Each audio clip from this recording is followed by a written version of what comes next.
noches, sean todos bienvenidos a FETV Diario para este martes 26 de noviembre.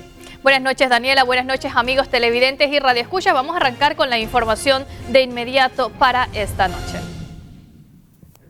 Iniciamos con la información. Sector empresarial asegura que aumentar el salario mínimo podría generar mayor desempleo. Además, solicitan al Ministerio de Trabajo ser cautos. La ministra de Trabajo y Desarrollo Laboral, Doris Zapata, comunicó que este miércoles culmina la ponencia técnica con respecto al salario mínimo. Sin embargo, esperan llegar a un acuerdo con el sector empresarial. El día de mañana realmente tenemos la última reunión de salario mínimo. Mañana vamos a escuchar la posición de la Contraloría General de la República. Nos va a exponer cada una de las variantes que ellos consideran que deben poner en la mesa. Y luego de esto nosotros iniciamos, como le habíamos planteado el día 2 de diciembre, iniciamos entonces con la ronda de reuniones ya más particular con cada uno de los sectores. En estos momentos, cada uno de los sectores, tanto de trabajadores como el sector de los empresarios, se van a reunir para poder tomar posiciones. Nosotros como Gobierno Nacional nos reunimos en el día de ayer para ir analizando cada una de las variantes y las posiciones que nosotros hemos recorrido a nivel nacional. De acuerdo a la presidenta de APEDE, Mercedes Eleta de Brenes, se han reunido en diversas ocasiones en la mesa del diálogo para llegar a un consenso, pero reiteró ser muy cautos en cuanto a un aumento salarial, ya que esto podría generar mayor desempleo en el país. En el CONEP se ha estado evaluando todo el tema del salario mínimo. Lo único que puedo avanzar es que debemos ser muy cautos en el proceso. El gobierno debe ser también muy cauto en el proceso de cómo se va a manejar la expectativa de aumento. Es importante recordar que la situación económica está realmente afectada, que no quisiéramos que un aumento del salario mínimo, en vez de beneficiar a los trabajadores, genere mayor desempleo. Hay muchas empresas que en este momento no están en capacidad de asumir aumentos salariales. Estudios de la Confederación Nacional de Unidad Sindical Independiente estima que el costo de vida de una familia en Panamá es de 1.040, por lo que el salario debe ser aumentado. Lo importante es hacer un llamado de atención al consenso, que es lo que nosotros siempre hemos planteado, y que podamos nosotros claramente establecer cuál es la situación financiera, económica del país y también la situación de cada una de las empresas, ya sea pequeña, mediana o gran empresa, y también las actividades económicas que vamos a revisar a nivel nacional. Bueno, el salario mínimo panameño es el más alto de la región del hemisferio, entonces eso es es un tema que también tenemos que tomar en cuenta. El salario mínimo de Panamá es el más alto de toda América Latina, entonces eso es un tema y no está todavía directamente ligado a la productividad. La ministra de Trabajo también dijo que ya se ha escuchado a la mayoría de la población panameña debido a las giras consultivas que se han realizado en los diferentes puntos del país. Con cámara de Oriel Arce, Milady Madrid, FETV Diario.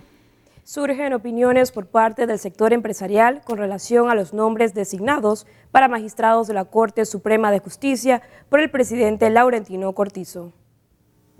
Por el momento consideramos que han sido oportunas, que son unas buenas designaciones, que el señor presidente atendió el proceso, el que él mismo llamó, que hizo caso, que tomó en cuenta las opiniones de la comisión evaluadora, que sometieron a entrevistas y a evaluaciones a todos la lista de 32, creo que fue, magistrados potenciales que fueron evaluados y que dentro de ese proceso, con esa lista y en base a los criterios emitidos por la comisión evaluadora, el señor presidente hizo su selección y eso nos parece realmente oportuno y loable. Bien, y debido a varias irregularidades en el diseño para la construcción del cuarto puente sobre el canal, se harán algunos cambios. Así lo explicó el ministro de Obras Públicas. La construcción del cuarto puente sobre el Canal de Panamá tendrá algunos cambios, así lo confirmó el titular de Obras Públicas, Rafael Sabonge. Otro riesgo que vimos es que una de las afectaciones más importantes del cuarto puente era a Panama Ports, al puerto de Balboa, una afectación importante para su operación. y que para poder acceder al patio de contenedores y empezar a hacer los trabajos había que firmar un acuerdo con Panama Ports, acuerdo que después de muchos meses de la administración pasada no se había logrado firmar. Nosotros hace unas semanas logramos firmar un preacuerdo que todavía no establece cuál es el costo de estas afectaciones. Este preacuerdo nos da a nosotros 180 días para llegar a un acuerdo final con Panama Ports.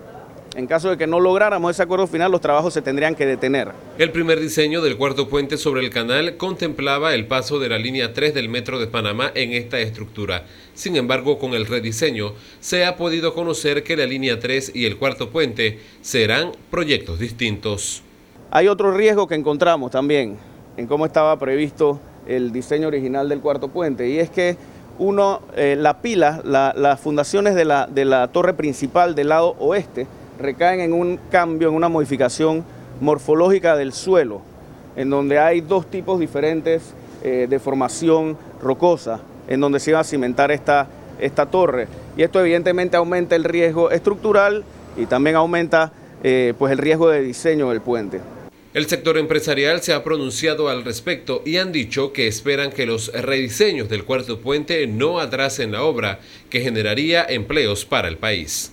Lo que nosotros esperamos es que este rediseño, tanto del puente como de la línea 3, se dé lo antes posible para no causar retrasos en estas importantes inversiones que esperamos ver en ejecución para el año 2020. Cosas que sí deben ser consultadas a nivel de opinión pública, pero una razón técnica por la cual se cambia o no se cambia un diseño realmente tiene que tener un análisis técnico y se nos tiene que decir cuál es la justificación técnica por la cual se tome una decisión u otra. Y mientras nosotros como APEDE no tengamos una información más amplia de a qué obedece la posibilidad de que esto se cambie, difícilmente vamos a poder emitir una opinión concreta. El megaproyecto sobre el Canal de Panamá está siendo ejecutado por el consorcio Panamá Cuarto Puente, que está conformado por la empresa China Communications Construction Company y China Harbour Engineering Company, quienes el próximo mes deberán entregar al Ejecutivo el diseño final de este proyecto.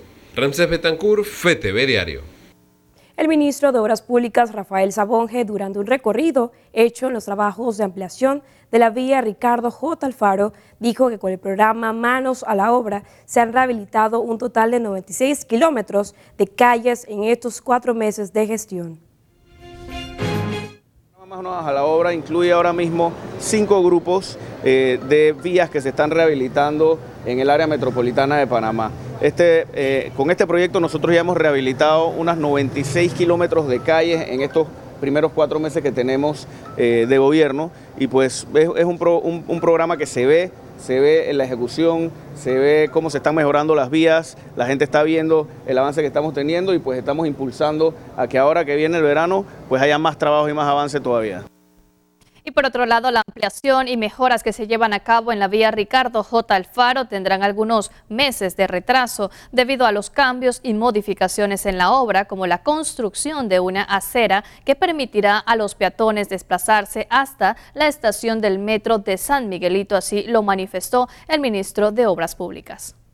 Un proyecto que se está ejecutando para rehabilitar la vía y para ampliar a 3 carriles, sobre todo los cruces a la izquierda. Un proyecto que tiene ya como un 56% de avance, pero queremos hacerle unas adecuaciones, por eso estamos acá para ver algunos diseños e incluir aceras en ciertos lugares importantes, sobre todo en el área de las universidades, para que la gente pueda caminar cómodamente de ahí probablemente hasta la estación de metro de San Miguelito.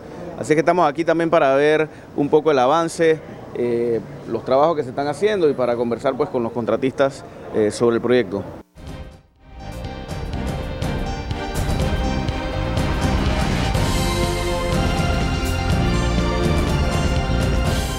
Buenas noches, amigos televidentes. Y bueno, corrió el velo. El presidente Cortizo ayer anunció las 3 personas que van a ocupar el cargo de magistrado de la Corte Suprema de Justicia y las 6 que ocuparán el cargo de suplentes de estas 3 y de otros 3 magistrados. 2 mujeres y un hombre. Y lo que he estado escuchando desde el mismo momento del anuncio son comentarios favorables de dichos nombramientos. Al respecto, yo debo decir lo siguiente. Yo conozco, he tratado a 2 de las 3 personas que han nominado el Ejecutivo para el cargo de magistrado. A mí me generan confianza. Sí, confianza. Eso es lo que me genera. Tampoco es que voy a salir ahora a tirar fuegos artificiales. No, me generan confianza. Pero después que pase la etapa de la Asamblea, en donde asumo que los diputados serán medianamente inteligentes y los ratificarán, digo medianamente inteligentes porque como hay tal cantidad de gente que ha favorecido las designaciones, asumo que habrá el ambiente para ratificarlo, salvo que algún diputado haciendo alguna investigación de alguno de los nombres encuentre algún elemento lo suficientemente fuerte como para no darles el voto. Pero en condiciones normales, la impresión que me da es que los van a ratificar. Y la impresión que tengo es que hay un sector de la sociedad panameña que ha aplaudido las designaciones. En mi caso, yo les comento y les comparto, me genera confianza, pero una cosa es que me genere confianza y otra cosa es que yo, como ciudadano de este país, a partir del 2 de enero, cuando estén en sus cargos, comience a darle seguimiento y evaluación a su gestión. Y ahí es donde hay que marcar una diferencia. Los nombres mencionados o nominados por el Ejecutivo, sin duda alguna, son buenos. Reitero que a mí me generan confianza. Pero a partir del 2 de enero del próximo año, comenzaremos entonces ya no a decir qué buenos son, sino a reaccionar a, mira, en el fallo cómo votaron, mira la sustentación en el fallo, si alguno salvó votos y demás. Pero me quiero ir un poquito más allá. A estas 3 personas, que yo asumo que los van a ratificar, habrá que sumarle una 4ª, que es el magistrado Olmedo Arrocha. Ojo con eso. El magistrado Olmedo Arrocha tiene meses de estar en el cargo. Y si el magistrado Olmedo Arrocha, junto con los 3 nuevos, hacen una especie de alianza, y digo hacer una especie de alianza en el sentido de la palabra en cuanto a reorientar la administración de justicia, allí comenzaremos entonces a hacer nuestra evaluación en función de la ejecución de ellos. Sí, porque Olmedo Arrocha, nominado por el Ejecutivo anterior y ratificado, en lo que lleva de estos pocos meses, ha emitido conceptos y planteamientos que, nuevamente, un sector de la población ha aplaudido. Entonces a mí mi lógica me dice que como todo aire fresco, como toda escoba nueva barre mejor, si ellos 4 se ponen de acuerdo, sería cuestión de sumar a uno más de los que ya están allí para 5 hace mayoría de 9 y poder producir lo que todos los panameños estamos esperanzados, que la justicia tome el rumbo correcto, que no haya telefonazo, que no haya maletinazo, que no haya compra de fallos, que los delincuentes, los poderosos económicamente hablando, los poderosos políticos, las mafias, no puedan tener acceso a la administración de justicia. Y que, como dijo el presidente Cortizo, los magistrados se dediquen a hacer su trabajo, administrar justicia. Y una cosa más, que cuando se emiten estos fallos que se saben polémicos ante la sociedad, pongan la cara y expliquen por qué el fallo salió en esta o en esta otra dirección. Porque ese es uno de los defectos de la Corte en nuestros tiempos modernos. Probablemente los fallos están sustentados con todo el derecho del mundo, pero si nadie los explica, el resto de la sociedad que no es abogado reaccionamos y se generan esos malestares. Entonces, yo sí tengo confianza, pero tampoco firmo un cheque en blanco. No sé si me captan. Conozco a 2 de 3 y creo que son gente decente, creo que son gente con criterio, creo que son gente con personalidad para rechazar la llamada y las presiones. Pero eso realmente lo vamos a ver a partir del 2 de enero, cuando se sienten en la silla y comiencen a ejecutar. Estos nuevos aires en la Corte, ojalá fomenten también que el tiempo que se toman para tomar una decisión, para emitir un fallo. En estos días conversaba con un abogado que me dice que él lleva un caso que tiene 23 años en la corte. Eso no puede ser. Amparos de garantía, recursos de habeas corpus y quién sabe otro tipo de documentos que los abogados saben que se demoran una eternidad. Yo tengo confianza y esperemos que esa confianza que tenemos en estos 3 nombres que ha nominado el Ejecutivo, más el magistrado que lleva meses allí todavía, nos den ese hálito de esperanza que necesitamos los panameños para recuperar el prestigio del país. Porque como les he dicho recientemente, el desprestigio de este país nuestro no es la corrupción, porque corrupción hay en todas partes del mundo. No son los Panama Papers, es la administración de justicia que nos sirve.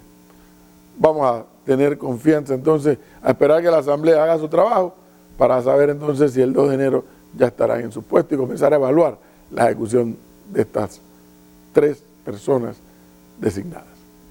Continuamos con más información en el segundo bloque.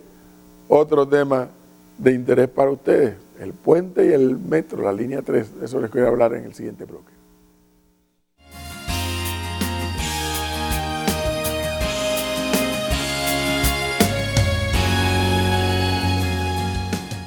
El mensaje central del Papa Francisco en Japón ha sido erradicar la utilización de armas nucleares que tanto daño han hecho a esta población en el pasado. Por eso, en cada momento, el Papa propuso el diálogo. Incluso en su encuentro con el primer ministro japonés, hizo la propuesta de realizar un consenso internacional para abolir las 9.000 armas nucleares que aún existen en el mundo. Estoy convencido de la necesidad de abordar la cuestión nuclear en el plano multilateral, promoviendo un proceso político e institucional capaz de crear un consenso y una acción internacional más amplia. Y la juventud japonesa recibió al Papa Francisco en la Catedral de Santa María. El pontífice improvisó un discurso utilizando el propio lenguaje juvenil. Francisco entró en la Catedral de Santa María para entablar un diálogo con los jóvenes de Japón. Esta pareja le dio la bienvenida. Otros 3 jóvenes contaron sus historias a Francisco. El pontífice no pudo contenerse y dio el aviso. Iba a improvisar y a decir cosas que no estaban escritas en el guión. Cuando yo digo algo que no está traducido, lo va a traducir él.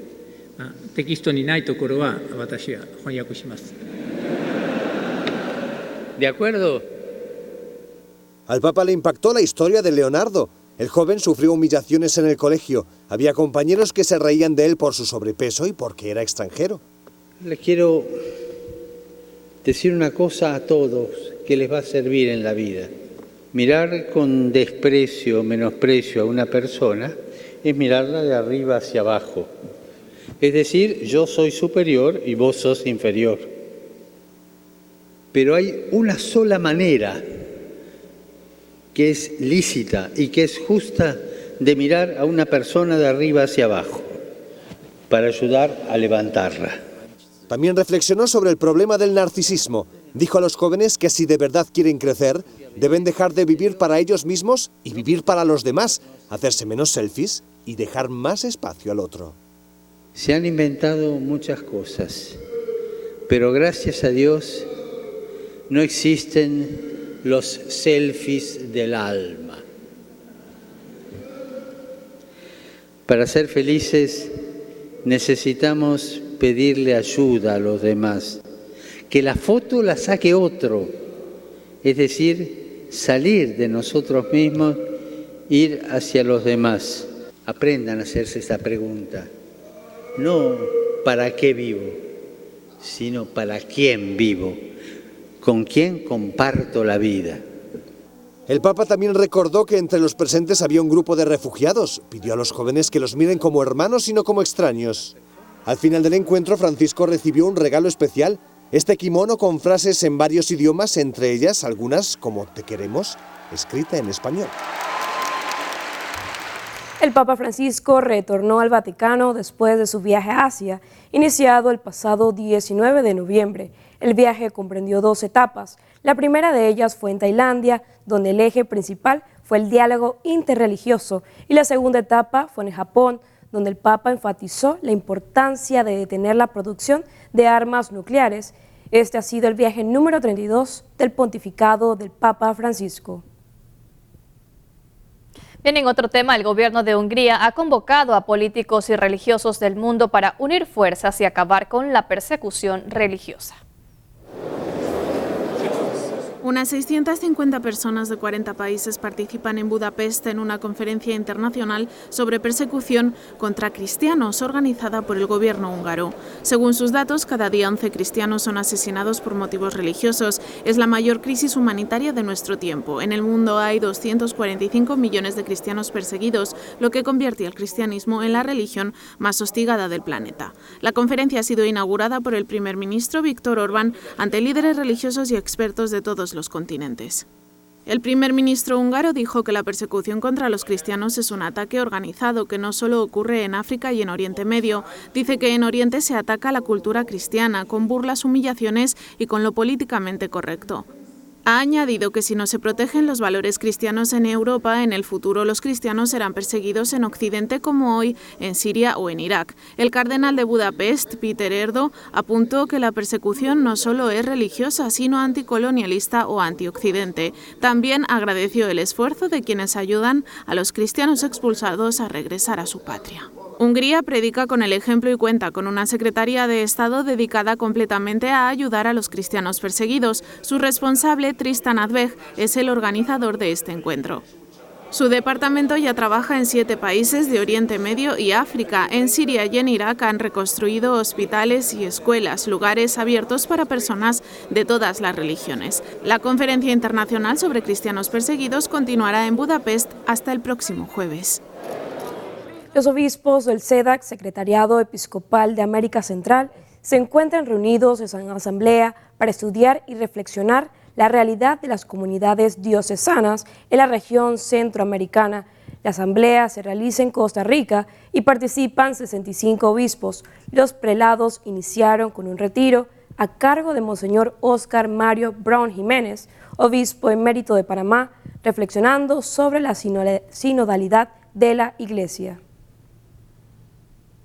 Jóvenes panameños desarrollan sus capacidades creativas a través del arte, juegos y pensamientos. Esto gracias a Escolas Ocurrentes, organización internacional de derecho pontificio que promueve la cultura del encuentro que tanto menciona el Papa Francisco. En esta actividad participaron 100 estudiantes de 10º y 11º grado de 6 escuelas de San Miguelito, quienes pudieron aprender sobre las metodologías educativas a través del arte, juego y pensamientos.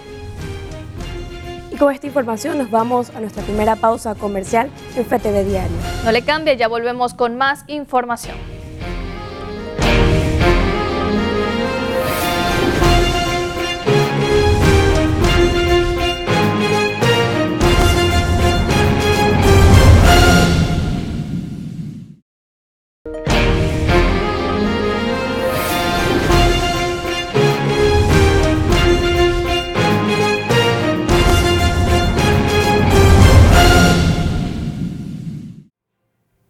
De regreso con FTV Diario, existe un descontento en la población, reconoció la jefa del Ejecutivo de Hong Kong tras el resultado de las elecciones locales.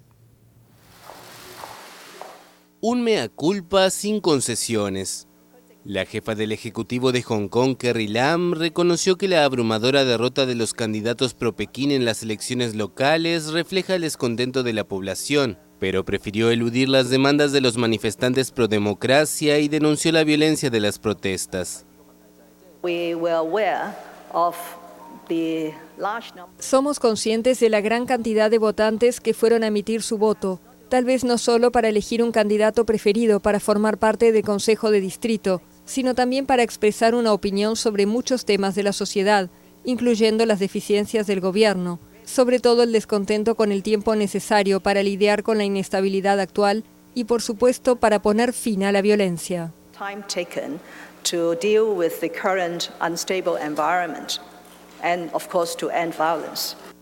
Los candidatos pro democracia ganaron el domingo 388 de los 452 escaños del Consejo de Distrito. Fue un desaire para la jefa del Ejecutivo, quien creía que una mayoría silenciosa aprobaba su gestión. Bien, y pasamos a Europa. Precisamente en Albania se registró un sismo la madrugada de este martes de magnitud 6,4, dejando víctimas mortales, cientos de heridos y daños materiales.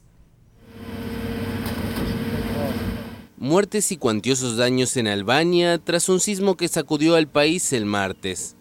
El temblor de magnitud 6,4 se registró durante la madrugada y su epicentro se situó en el mar Adriático, 34 kilómetros al noroeste de Tirana. Según explicó un sismólogo a la televisión local, se trata del peor terremoto registrado en la región de Durrës en casi un siglo. Las autoridades movilizaron a unos 300 militares para participar en las operaciones de socorro. Varias réplicas se sintieron después del temblor principal, y el Centro Sismológico Euromediterráneo informó que la más fuerte alcanzó una magnitud de 5,3. La misma región de Albania había registrado en septiembre un sismo de 5,6, que entonces fue considerado por las autoridades como el más fuerte en los últimos 20 o 30 años. Los Balcanes son una zona de fuerte actividad sísmica, por lo que los temblores de tierra son frecuentes. Y el mensaje nunca fue tan alarmante. La ONU hace un llamado urgente para tomar medidas necesarias y así evitar una catástrofe climática. Un mensaje más alarmante que nunca. La ONU advirtió el martes que ya no es posible seguir aplazando las acciones radicales para reducir las emisiones de CO2 y evitar una catástrofe climática. Si hubiéramos actuado en 2010, habríamos tenido que reducir nuestras emisiones en un 3,3% al año. Debido a la dilación climática que tuvimos esencialmente durante estos 10 años, ahora necesitamos una reducción del 7,6% cada año. ¿Es posible? Absolutamente. ¿Se necesitará voluntad política? Sí. ¿Necesitaremos el apoyo del sector privado? Sí. Pero la ciencia nos dice que podemos hacer esto. El organismo afirmó que cualquier aplazamiento más allá de 2020 pondría rápidamente fuera del alcance el objetivo ideal pactado en el Acuerdo de París sobre el clima. Estas emisiones, generadas en particular por las energías fósiles, aumentaron 1,5% anual en la última década, y según la ONU no hay ninguna señal de que alcancen su techo en los próximos años. El mundo ya se calentó 1 grado Celsius, lo que llevó a la multiplicación de catástrofes climáticas.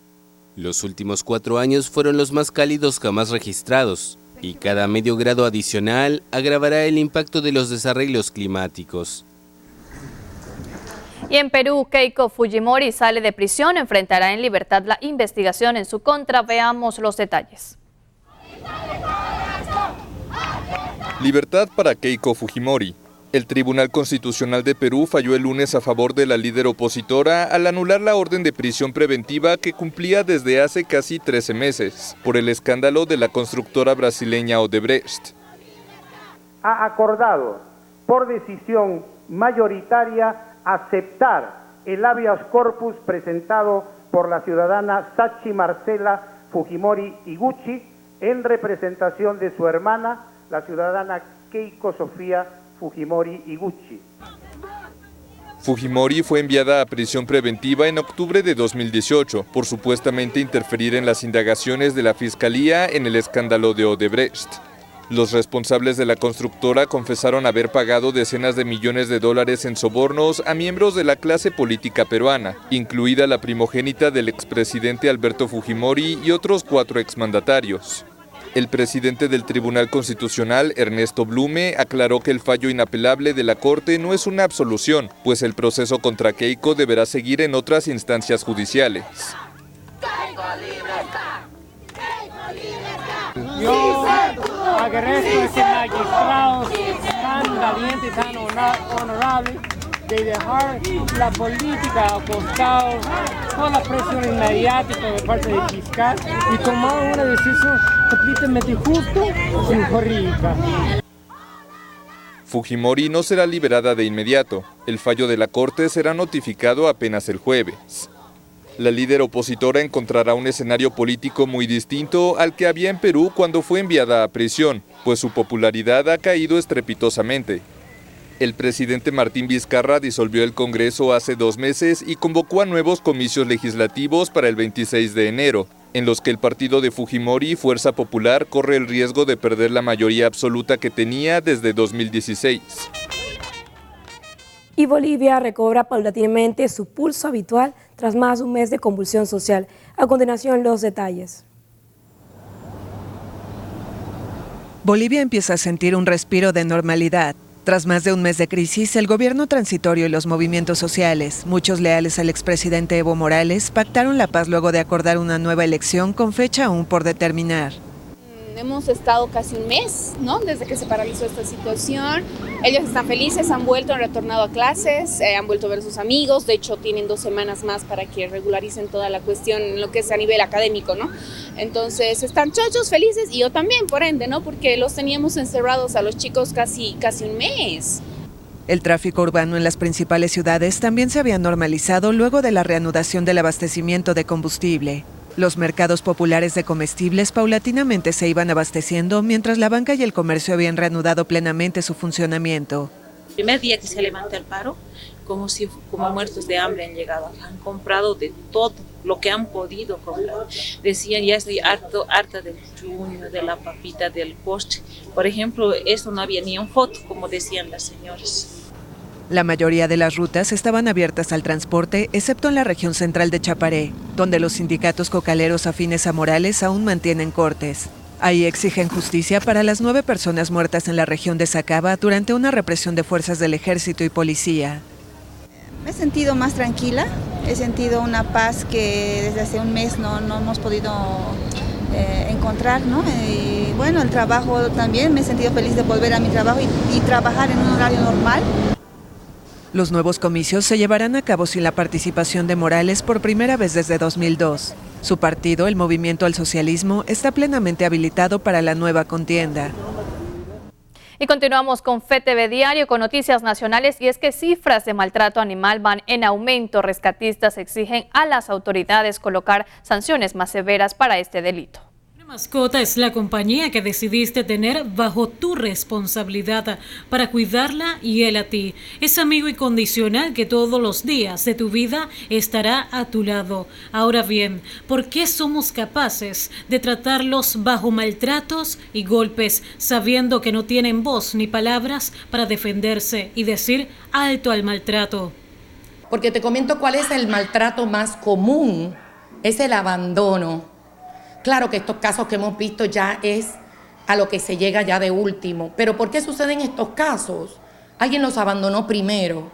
Después vino el que los macheteó, el que los quemó, el que los utilizó simplemente para reproducción o venta.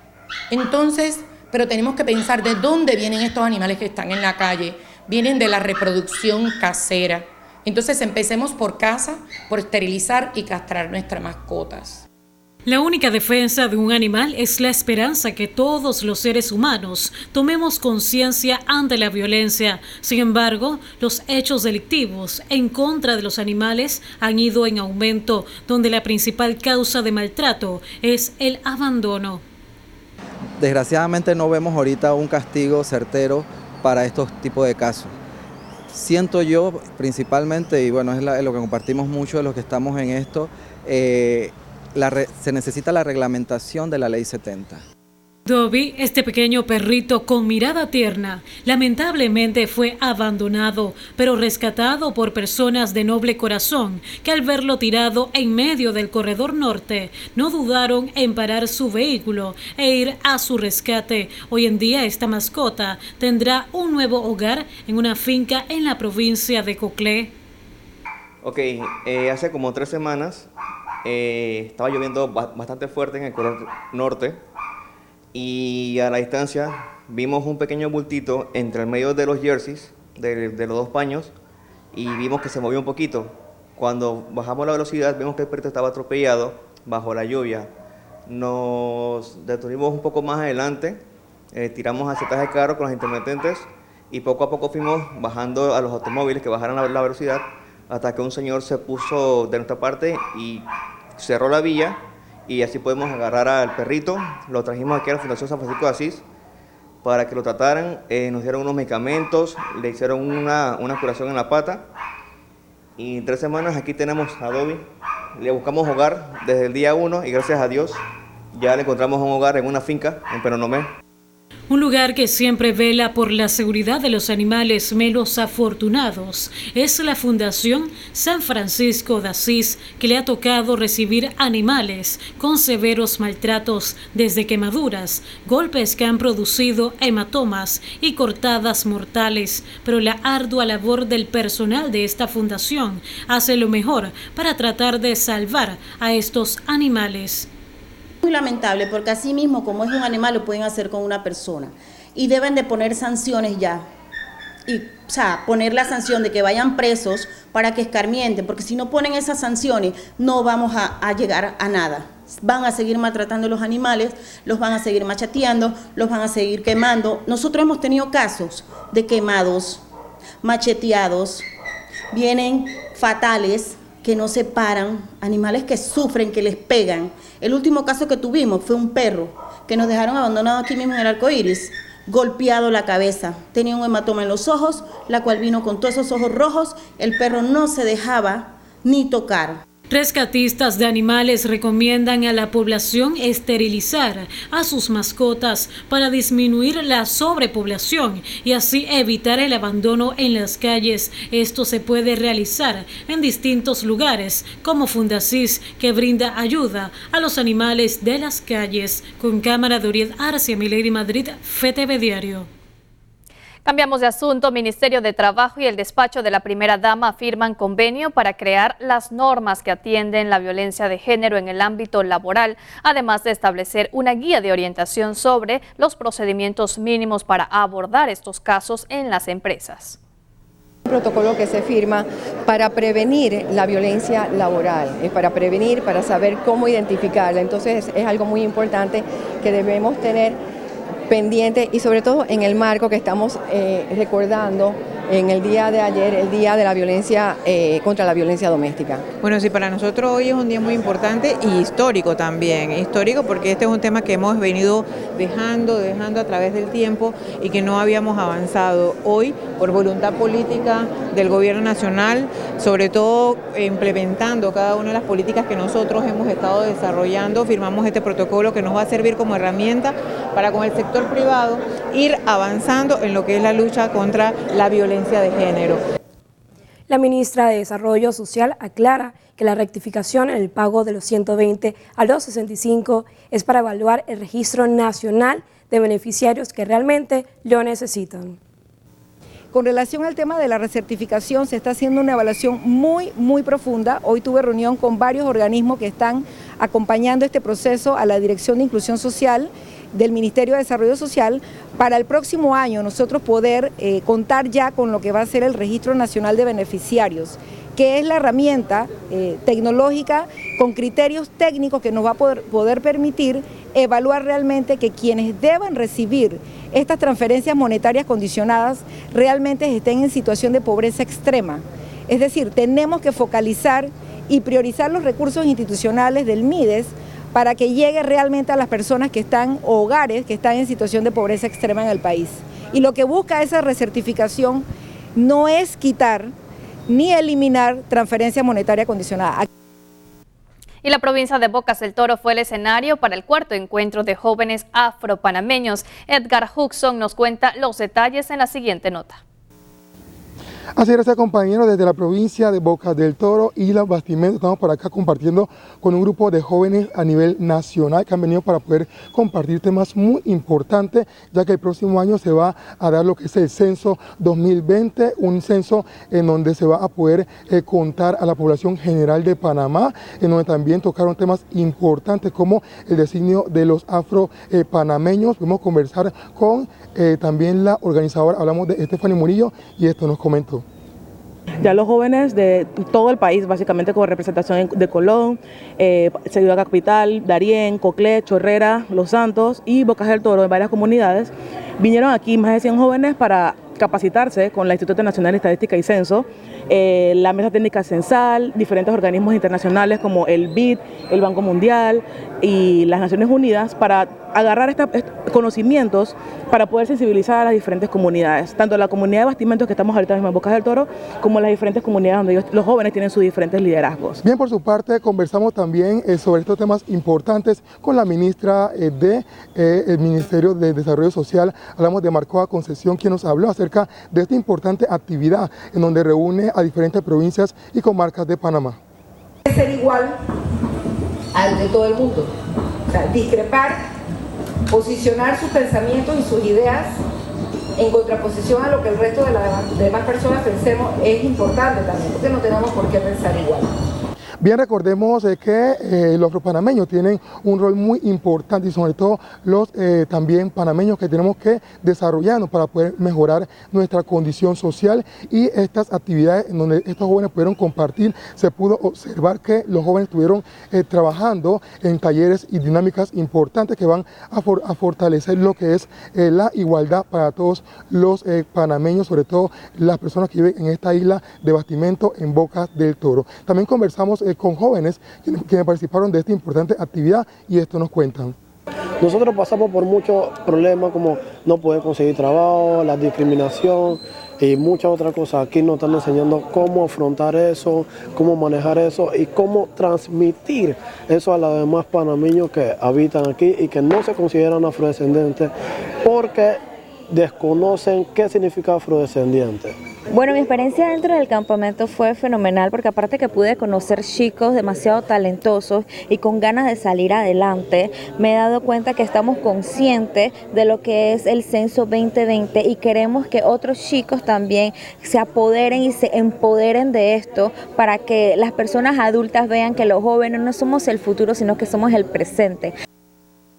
Excelente encuentro de jóvenes afropanameños. Y a pesar de las dificultades que hay dentro del sistema educativo en Panamá, estudiantes logran sobresalir en concursos y dejar el nombre de sus escuelas en alto. Ramsés Betancourt conversó con 2 estudiantes del Colegio Francisco Beckman, quienes han hecho buenas representaciones a nivel nacional.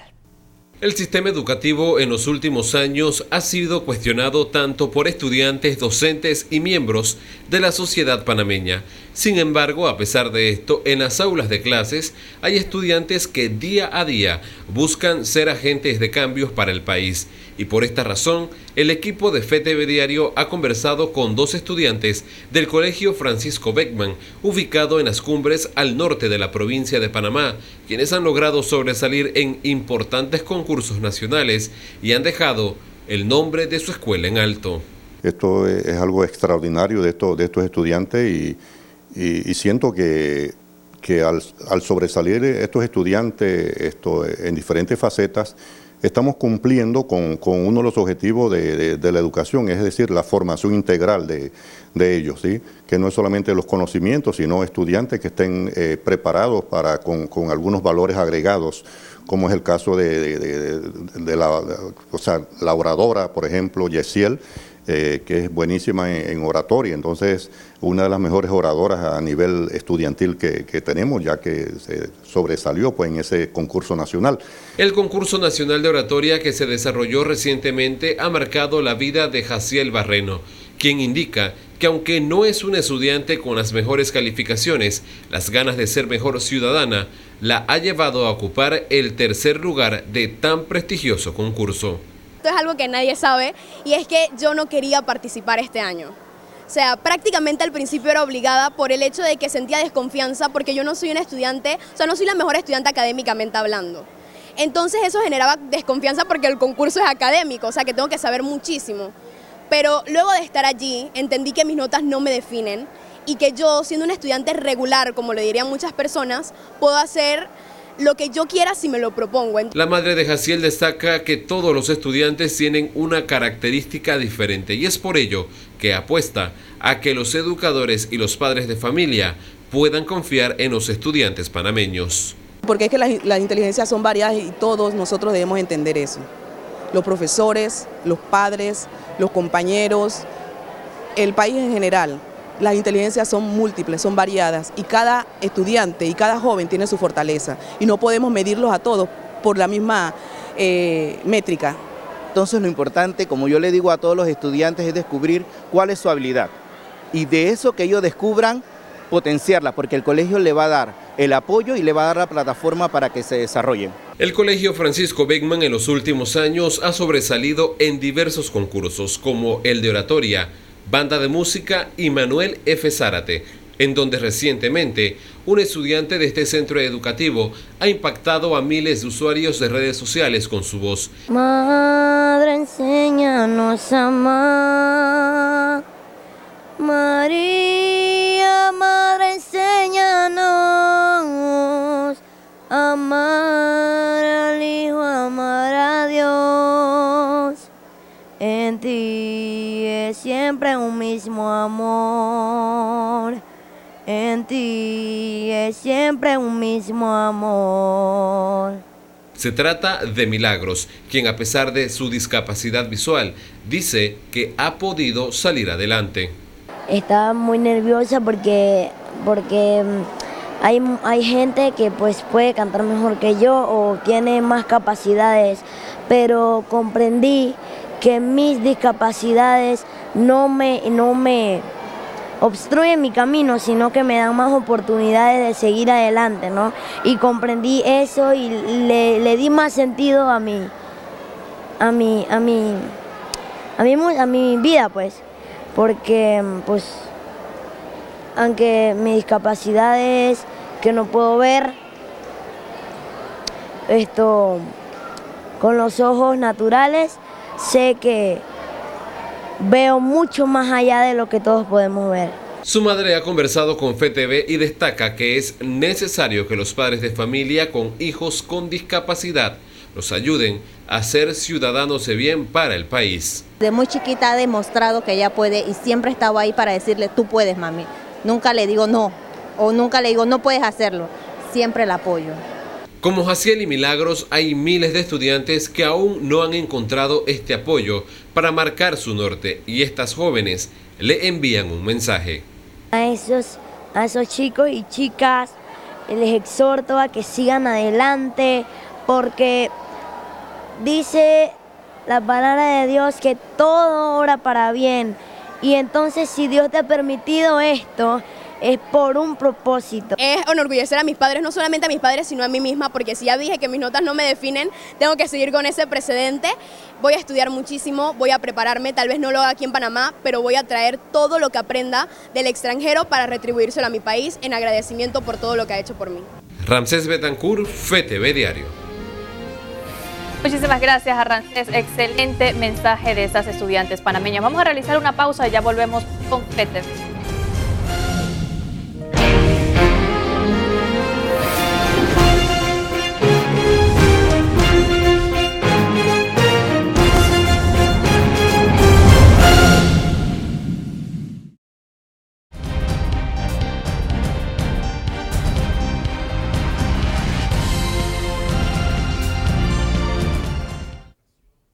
De regreso, amigos televidentes. No recuerdo si les había comentado este tema, pero lo voy a reiterar, porque cada vez me llega más información. Como ustedes recordarán, en la administración pasada hicieron toda la historia del cuarto puente sobre el canal con la línea 3 en el medio. Licitaron, se ganaron, una empresa china se ganó la licitación. Y lo cierto es que el tiempo ha pasado y han iniciado los estudios, pero llegó la nueva administración del presidente Cortizo. Y mientras que la anterior decía que era un solo proyecto, puente y línea 3, la actual administración dice no, son dos proyectos diferentes. Uno es el puente y otro es la línea 3. Pero ahora están evaluando la posibilidad de pasar la línea 3 a través de un túnel por debajo del canal. Desde el punto de vista de ingeniería, ahí no hay nada extraordinario. En el mundo hay una cantidad de túneles por donde pasan metros, pasan carros sedanes, pasan articulados y hay túneles de una extensión enorme. Este es un túnel pequeño, o sea, no es nada extraordinario como me han dicho algunos expertos. ¿Cuál es la discusión y qué es lo que nosotros los ciudadanos debemos estar pendientes? el tema del tiempo que va a tomar la obra, modificando la obra, en función de la cantidad de gente que vive en Arraiján y La Chorrera, que se desplazan todos los días hacia la ciudad capital y luego de regreso.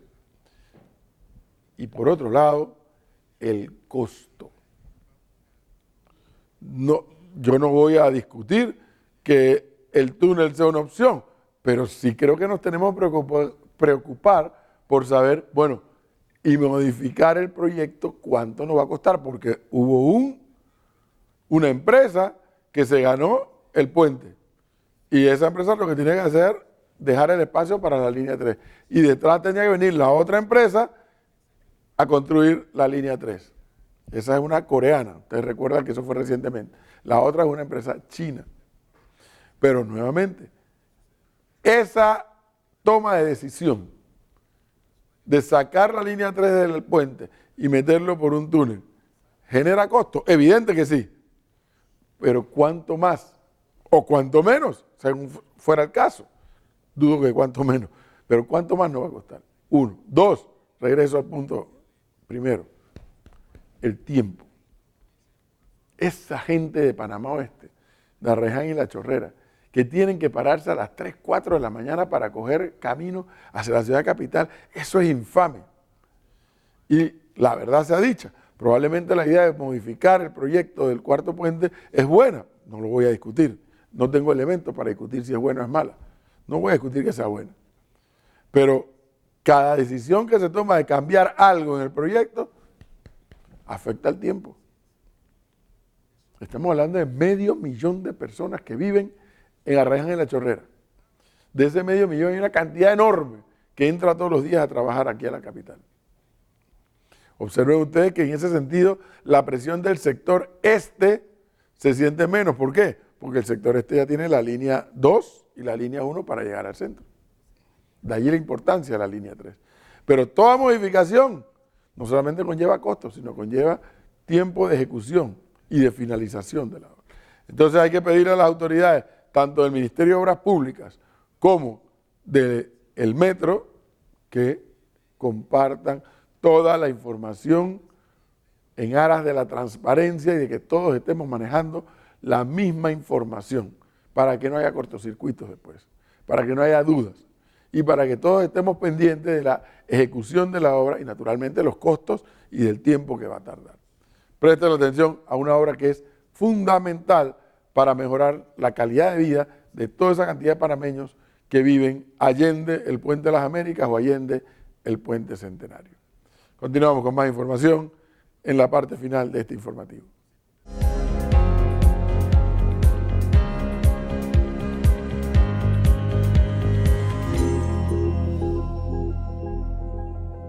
Sí, gracias, profesor. Buenas noches. Información deportiva para hoy martes. Vamos de inmediato. Hay que repasar lo que ocurrió hoy en Liga de Campeones. Había jornada. Desde horas del mediodía tenemos que repasar lo que ocurrió en dichos resultados, donde hubo algunas sorpresas. Por ejemplo, el Real Madrid recibía como locales al equipo del Paris Saint-Germain. Comenzaba ganando el equipo del Real Madrid y no pudieron llevarse la victoria prácticamente sobre el final del partido. Fue que el equipo del PSG le daba la vuelta al marcador y al final terminaba siendo un empate entre ambos equipos. Una jornada de Liga de Campeones que empieza a reiterar quiénes podrían ser esos equipos que estarán clasificando a la siguiente ronda. Señor director, cuando pueda ponernos en pantalla la gráfica de resultados.